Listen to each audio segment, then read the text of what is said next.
asserting that the Made in India light compact aircraft Tejas is far better and advanced than the Chinese-Pakistani JF-17 fighter jets. Air Force Chief R.K.S. Bhadauria on Thursday said that the latest Indian jet would be better equipped to carry out Balakot-type airstrikes. In an interaction with ANI, their chief said the 83 indigenous fighter jets to be induced into the force would also be equipped with home-ground weapons such as the Astra beyond visual range, air-to-air missiles and other standoff weapons. Indian aircraft Tejas is far better and advanced than the Chinese and Pakistan joint venture JF-17 fighter.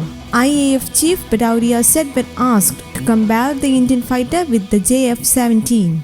To a query on whether the Tejas would be able to carry out Balakot-type airstrikes, the Air Chief said, in terms of strike capability, it will have the capability of a standoff weapon which will be even beyond the capability we used that time. Noting the approval of the largest indigenous defense procurement deal to buy 83 LCA Tejas, Air Chief Bhadauria said that the deal is a huge step for IAF capability building, adding that the current strength of the 2-squadron plan of LCA will now increase to 6.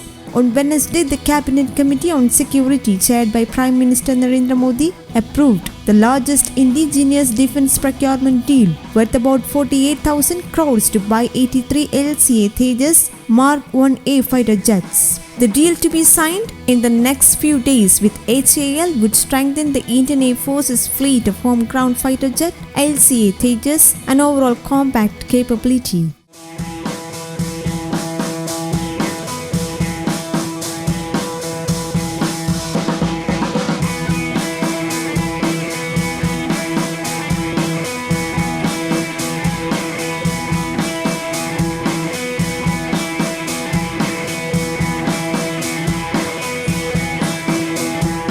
News Desk Kaumudy, English.